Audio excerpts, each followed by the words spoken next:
Hi everyone, তোমরা সবাই কেমন আছো? আশা করি ভালো আছো। আমিও বেশ ভালো আছি। আজকে কোনো ব্লগ নয়, আজকে একটা আমার বাবার বাড়ির হোম ট্যুর বলতে পারো, কি ভিডিও বলতে পারো, যেটা ভাববি সেটাই। তো এটা হচ্ছে একটা রিকোয়েস্টের ভিডিও। একটা ভাই আমাকে কমেন্ট করেছে, শুভজান, যে দিদি তোমার বাবার বাড়ির জায়গাটা আমাকে দেখাও। তো সেই জন্য তার জন্য ভিডিওটি আমি আজকে করলাম। তো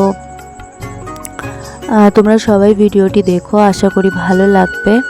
তো এটা হচ্ছে আমার বাবার বাড়ির উঠোন, বড় একটা উঠোন আমার বাবার বাড়ি। আর এখন মা থাকে না এখানে, মা ভাই থাকে না, যেহেতু বাবা 1.5 বছর মারা গেছে। আমার মাও 1.5 বছর এখানে নেই। তো হচ্ছে এখানে থাকা হয় না, কারণ আমার মায়ের তো শত্রুর অভাব নেই, তো সেই কারণে এখানে থাকা হয় না। কারণ মা একা কীভাবে থাকবে, আর ভাইটা হচ্ছে ছোটো, ঘর বাড়িটাও ভালো ঠিকভাবে করা হয়নি। তো তোমরা দেখলেই বুঝতে পারবে। আর আমাদের ওই যে দেখো, কল আছে, বাথরুম কিন্তু সবই আছে। আর এখানে একটা তুলসী মন্দির ছিল, সেটা লোকে তুলে নিয়েছে, ভালো হয়েছে। তা থেকে আমাদের কোনো জ্বালা নেই বা যায় আসে না, আমরা করে নিতে পারবো পরবর্তীকালে। তো আর এই যে হচ্ছে বড় বড় লেবু গাছ, আর এই যে বাবার হাতের কিন্তু সমস্ত গাছ। আর ওই যে দেখতে পাচ্ছ ফাঁকা যে মানে ঘর গাঁথা মতো আছে, ওটা ছিল গোয়াল ঘর। তো গোয়াল ঘরটা হচ্ছে টিনগুলো খুলে রাখা হয়েছে। আর এটা হচ্ছে আমাদের বড় বাড়ি, মানে বাবার রাজপ্রাসাদ বলতে পারো। আমার বাবার রাজপ্রাসাদ আমার কাছে, আর আমি ছিলাম সেই মহলের রাজকুমারী। আমার ভাই ছিল রাজকুমার, আমার মা ছিল রানী। তো আমাদের ছোট্ট একটা ফ্যামিলি ছিল, আমরা 4 জন ছিলাম, বাবা, মা, আমি, ভাই। তো ছোট্ট একটা সংসার ছিল। আর তখন আমি সোশ্যাল মিডিয়াতে আসিনি, যখন আমার বাবা ছিল তখন আমি সোশ্যাল মিডিয়াতে আসিনি। আমার বিয়ে হওয়ার 1 থেকে 1.5 বছর পর আমি সোশ্যাল মিডিয়াতে আসি। আর যে বছর আমার বাবা মারা যায় সে বছরই আমার বিয়ে হয়। তো বাবা মারা গেছে 1.5 বছর, আর আমার বিয়ে হয়েছে 1 বছর 3 মাস। তো এই যে হচ্ছে সেই রাজপ্রাসাদ, আমার বাবার ছোট্ট একটা রাজপ্রাসাদ। তো ওইখানেই হচ্ছে আমাদের থাকা হয়। আর তোমরা অনেকেই বলেছিলে, তো সেই কারণে ভিডিওটি আজকে করা। আর এটা হচ্ছে আমাদের বড় ঘর, আর ওইটা হচ্ছে বারান্দা ছিল। আর এই পাশে হচ্ছে একটা ঘর, মানে 2টো রুম, একটা বারান্দা। আর হচ্ছে ও পাশে একটা ঘর হতো। আর ওই যে আমার মা ওই যেখানটা তুলসী মন্দির ছিল সেখানটায় দাঁড়িয়ে দাঁড়িয়ে দেখছে। তো কি করা যাবে, ভগবান তাকে দেখতেই পাঠিয়েছে, তাই সে দেখে। তো ওই 4-5টা ইটের গাঁথনি মন্দির নিয়ে তো আর কেউ বড়লোক হতে পারে না। তো নিয়ে গিয়ে তাতে কোনো যায় আসে না। 4টে ইট গাঁথলে আবারও মন্দির হয়ে যাবে, সেটা হবে স্বর্গ। তো এই যে এখন দেখো আমার বাবার বাড়ির এলাকাটা তোমাদের কেমন লাগে। আর কি বলো তো বন্ধুরা, আমি না ভালোভাবে ব্লগ করতে পারি না, তো সেই জন্য আমি ভয়েস রেকর্ডিংটা ভালোভাবে কথা বলতে পারি না। তো চেষ্টা করব তোমাদের মনের মতো হয়ে ওঠার। আর এটা হচ্ছে আমাদের জমি, আর ওপাশে তাল গাছ। আর সোশ্যাল মিডিয়ায় অনেক কিছু বলার যায় না, তো পরে এক সময় শেয়ার করব। আর ওইটা হচ্ছে আমার বৌদি, মানে আমার বাবার থেকে জমিগুলো কীভাবে নিয়েছে, তো সেগুলো শেয়ার করব।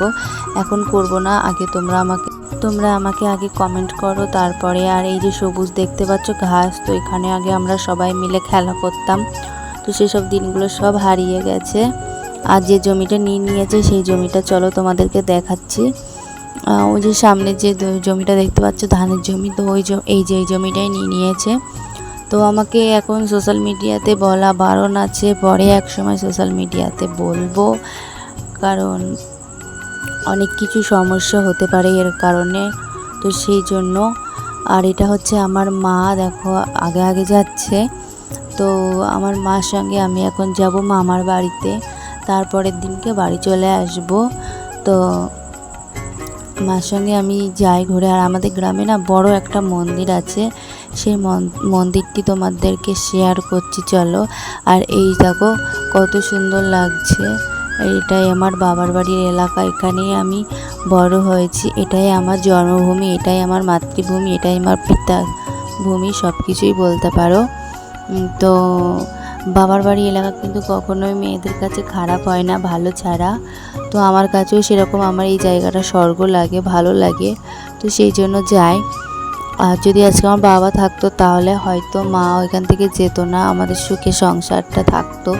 তো বাবা নেই বলে মারও আর ভালো লাগে না এখানে। আর এখানে তো বললাম আগেই যে শত্রুর অভাব নেই, আমার মার পেছনে লাগার লোকের তো অভাব নেই। তো সেই কারণে আর গ্রাম অঞ্চলে তোমরা তো সবাই জানো যে একটা মানুষের যখন ছাদ থাকে না তখন তার সেই ছাদে ফুটো ছাদে কিন্তু জল ঢালার লোকের অভাব থাকে না।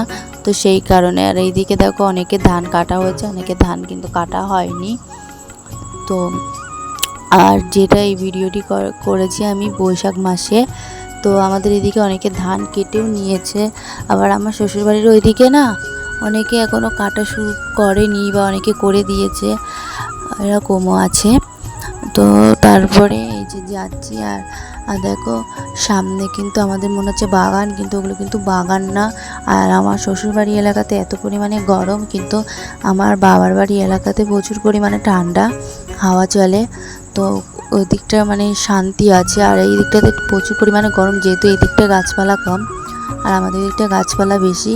তো সেজন্য প্রথম জানো তো আমারও খুব অসুবিধা হতো যে এখানে এত গরম থাকবো কী করে, অনেক রকমের অসুবিধা হতো। কিন্তু এখন আর সেটা হয় না, কারণ এটা এখন অভ্যাসে পরিণত হয়ে গেছে।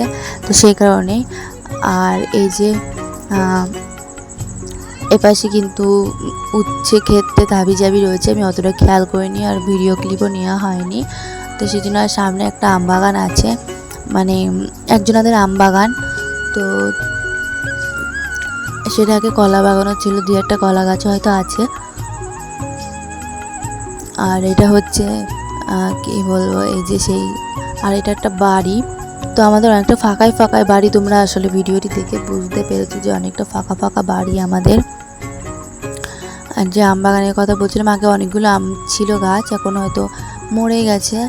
আর হচ্ছে এই যে আমাদের কিছুটা ঢালাই রাস্তা, কিছুটা ইটের রাস্তা, কিছুটা পিচের রাস্তা আমাদের এরকম। আর এত পরিমাণে গরম মানে পড়ছে, আর আমি ভিডিও করছি বলে আমার মার হাতে দুটো ব্যাগ, নাইলে আমি একটা ব্যাগ নিতাম। আর ওই যে সামনে যে রাস্তাটা দেখতে পাচ্ছ, একটা হচ্ছে মানে আমাদের তো দুটো বাগনা, একটা উত্তর বাগনা একটা দক্ষিণ বাগনা, একটা কাছে দক্ষিণ বাগনা একটা কাছে উত্তর বাগনা, এটা হচ্ছে উত্তর বাগনা। তো তোমরা অনেকেই হয়তো বাগনা এলাকা চিনবে না। তো আমার বাড়ি কোথায় একটা ভিডিওতে তোমাদের অবশ্যই জানিয়ে দেবো যে আমার বাড়ি কোথায়, তোমরা কমেন্ট না করলে কিন্তু আমি বলবো না। তো আর এই যে সেই রাস্তা, আর এই যে এটা হচ্ছে পিচের রাস্তা। তো রাস্তাটা মাঝে কয়েকদিন কল্পতার জন্য খারাপ হয়ে গেছিলো, যে বাড়িতে টাইম কল হচ্ছিলো, সে সময় মাটি ভর্তি ছিল, এখন পরিষ্কার হয়ে গেছে। তো তোমাদের সঙ্গে আমি একটা জিনিস শেয়ার করব, বললাম না যে একটা বড় মন্দির, তো চলো সেই মন্দিরটা দেখানো যাক। এই যে সেই বড় মন্দির আমাদের বাড়ির পাশেই। তো ভিডিওটি আমি এখানে এন্ড করছি, ভালো লাগলে লাইক কমেন্ট শেয়ার করবে।